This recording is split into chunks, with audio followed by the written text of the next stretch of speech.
Sharp Practice 2nd Edition. It's one of my favorite rule sets. It's fast, intuitive, thematic, easy to learn. And in this video, I'm going to teach you how to play. I've included chapters in the video so you can skip around to different sections if you wish. Let's get started.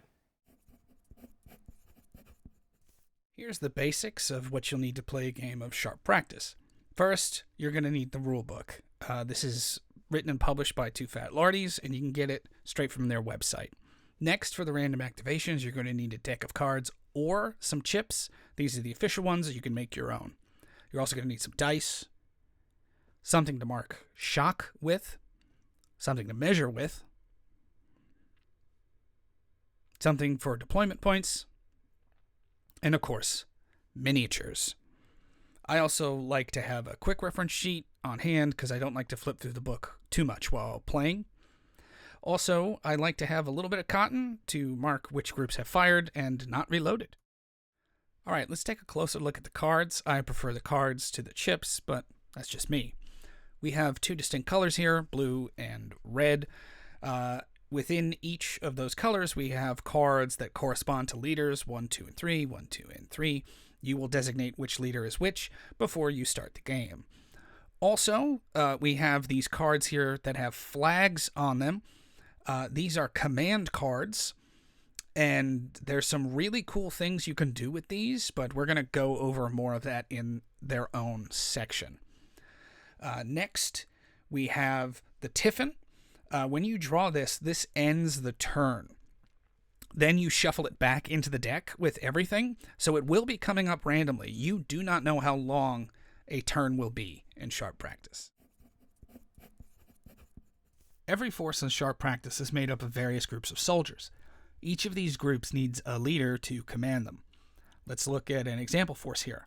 This is a continental force for a game set during the American War of Independence.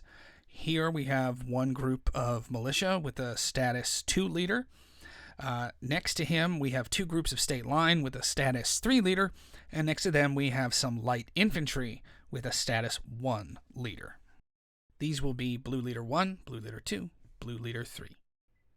Now, what can you do when you draw a leader's card? Leaders have a command initiative rank that ranges from 1 to 4. This is called the leader's status, and that number represents just how much that leader can affect their unit and the battle as a whole. For example, blue leader 3 is a status 2, so you have 2 command initiative points to spend when the blue 3 is drawn. The most common thing you will spend command initiative on is activating the unit the leader is attached to. So we spend one of the 2 points to activate this group of light infantry. Once the group is activated, they get 2 actions. They can deploy, move, fire, reload, present, or attempt a task, or any combination thereof. We'll cover those things more in depth in a bit. But our level 2 leader has 1 remaining command initiative. What can we do with that? He can spend it to fire with his unit when they take the fire action to add dice equal to his status, which would be 2 in this case. He can attach or detach a group from his formation. He can remove a point of shock per initiative spent, or we can have him act on his own, moving, firing, and attempting tasks all by himself. Shock is used to represent a unit's morale and willingness to fight. Units can get points of shock from being shot at as a result of fisticuffs or from some other special rule or circumstance. You can use whatever you'd like to mark how much shock a unit has. These are from TooFatLardies' website. You can use dice or counters. I like to use these markers from Bolt Action. I find them easier to see. The more shock a unit has, the less effective it will be, and the higher the chance it will rout off the table. When taking the move action, you subtract 1 inch per point of shock from the total movement distance, unless you're moving away from the enemy. When firing, you remove 1 die from the pool for every 2 points of shock, and this is also the case during close combat, or fisticuffs, as it's referred to in the rules. When a unit has more shock than it has men, it must make an involuntary withdrawal. For each point of shock it has more than men, the unit will withdraw a distance determined by a table in the rulebook. For example, this unit of militia has 4 men and 6 points of shock. The table tells us militia withdraw 3 inches. There are 2 more points of shock than total minis in this unit, and it makes a 6-inch involuntary withdrawal. Next time this unit takes a casualty or shock, it will do this again. And remember to bring your shock markers with you. If a unit ever has twice as much shock as it does men, it will become broken.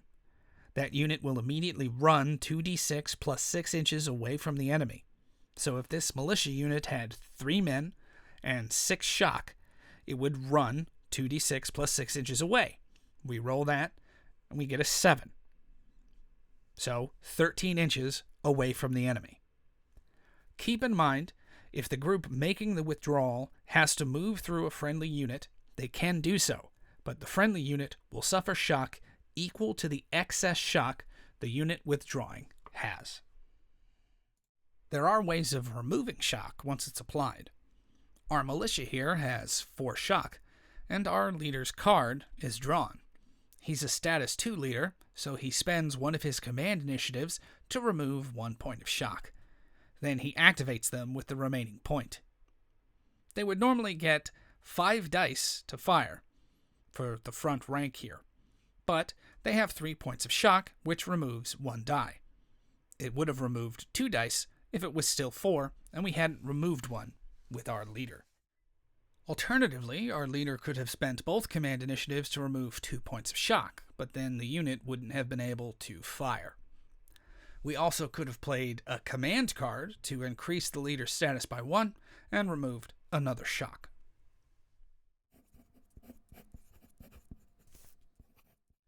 Deploying is simple. Once the card for the leader attached to the unit is drawn, the unit deploys a distance from the deployment point as indicated by this table. This counts as an action for the unit. A freshly deployed unit cannot move the same turn it deploys.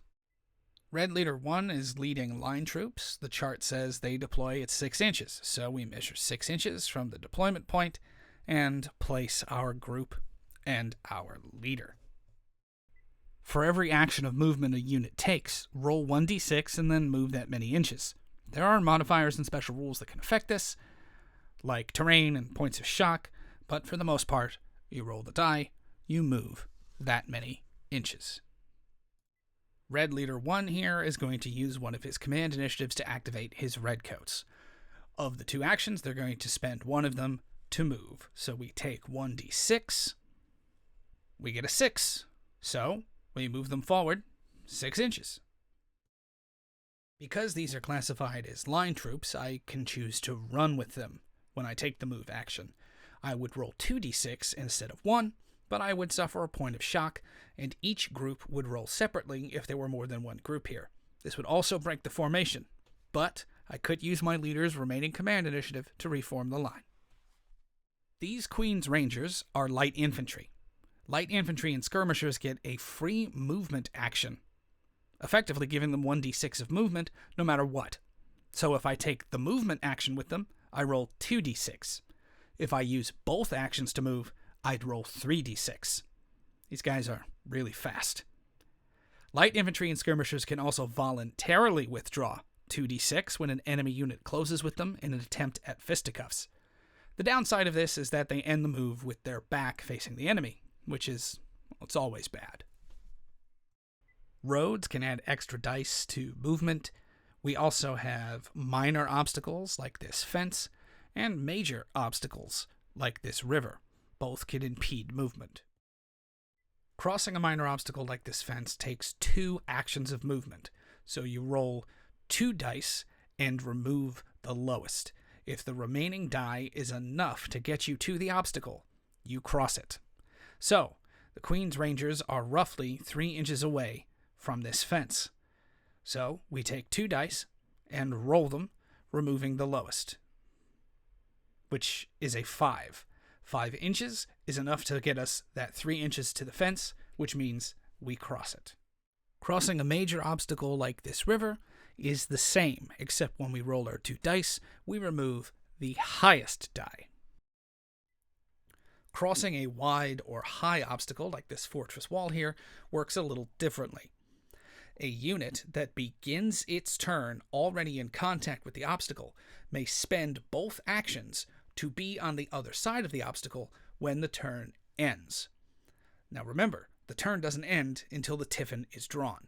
So, you draw your card, use your actions already in contact with the obstacle, and when the tiffin is drawn, only then may you cross it. Okay, let's get to the fun stuff. This unit of militia is going to fire into this line of redcoats. So, we draw our leader's card. He uses one of his command initiatives to activate the unit. One of the two actions we use is to fire. So, we count how many dice we would need, in this case, the front rank, which is 5. So we start with 5d6. Now, our leader is going to spend his remaining command initiative to add dice equal to his status to the pool. That would be 2. The militia are armed with muskets. They have an effective range between 12 and 24 inches, and anything 12 inches or under is considered close range. So we measure. The redcoats are indeed within 12 inches. That means when we roll our dice, any result of 4, 5, or 6 is a hit. So 4 plus. So let's go ahead and roll the dice. There we go. Oh, some good hits here.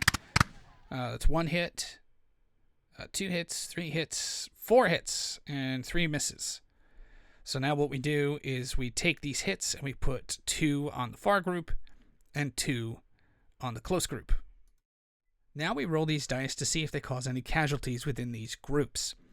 The redcoats are in the open, and according to Table 11, a miss is a 1 or a 2, shock is 3, 4, or 5, and a kill is 6. A kill is always 6, so let's roll these dice. 4 and a 2, so that's a miss and a point of shock. And down here on the close group, that is a 3 and a 2, so that is a miss and a point of shock. Now, what would happen if the redcoats were behind light cover, like this fence here? Well, we look again at Table 11, and it changes our results. A 1, 2, or a 3 is a miss, a 4 or a 5 is shock, and as always, a 6 is a kill. So, let's re-roll these dice and see what would have happened behind the fence. We get a 1 and a 5, so a miss and a point of shock. And down here, we roll 2 6s. Very, very unlucky for that close group.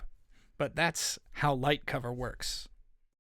Hard cover works the same way, except a 1, 2, 3, or 4 is a miss, 5 is shock, and 6 is a kill. So let's see what would happen behind this stone wall here. This first group, what is that? A 4 and a 2, so both misses. And this close group, we got 2 6s again. Very, very unlucky for them. Okay, Fisticuffs. First, we determine which groups are fighting. In this example, the redcoats are charging into the militia. If there was a third group here, they would be supporting, as they couldn't actually reach the militia.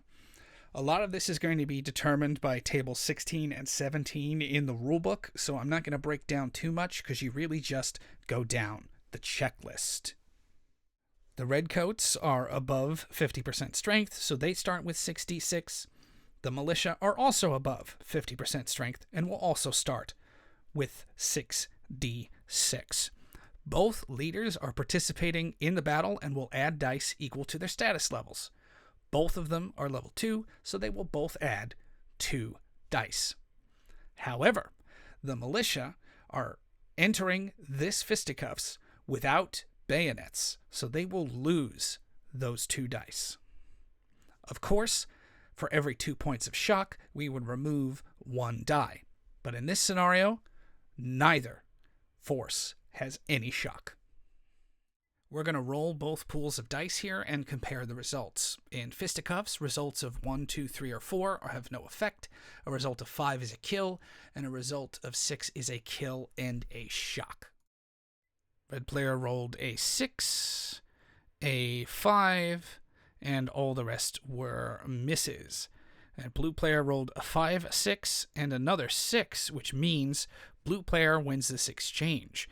Red player lost Fisticuffs by a result of 1. So we look at the table, and losing Fisticuffs by 1 results in being thrown back 6 inches facing the enemy. As unlikely as it is, our little militia group rebuffed a bayonet charge from the thin red line.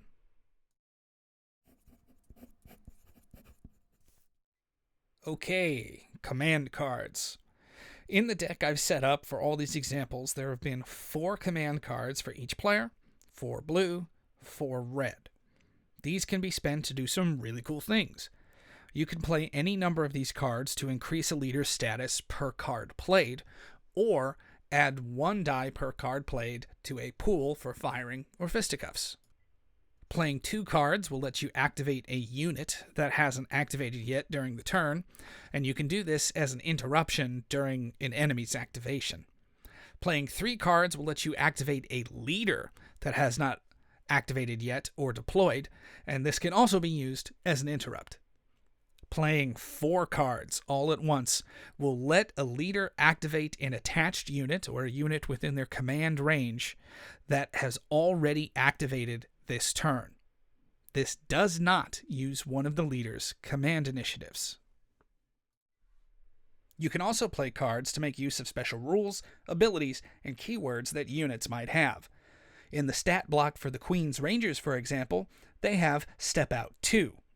The 2 means that it costs 2 command cards. Other abilities like Crashing Volley or the eponymous Sharp Practice always cost 2, while some abilities like Tomahawks are passive and do not require a command card cost. After the Tiffin is drawn, any command cards that you have left over can be used to activate a unit that has not activated that turn. Blue has 2 flags, red has 1. Blue can activate 2 units, and red can activate 1. You can only do this on units that have not activated this turn. You are not obligated to do this after the Tiffin, but you do not get to keep your command cards going into the next turn. Force morale is determined before a game begins, each side rolling 1d6. Red player rolls a 3, which starts him at 10 force morale. Blue player rolls a 5, which starts him at 11 force morale. Force morale is the scoreboard for the game, giving you an idea of how well each force is faring during a battle. You will lose force morale as you roll on the Bad Things Happen table. If your marker ends up in these red numbers here, you'll start losing flags from the order deck. So on 4 you lose 1, on 3 you lose 2, and so on. By the time you get to 1, you have no command cards left. If the marker makes it to 0, your force surrenders and the game is over. You, of course, can choose to concede before that happens if you truly feel victory is beyond your grasp. And that's it. If you have any questions for anything I didn't cover in the video, or any corrections for any rules I got wrong, put them in the comments below. This game is a ton of fun, and I hope this video helped you get it on your table and playing. Thanks for watching.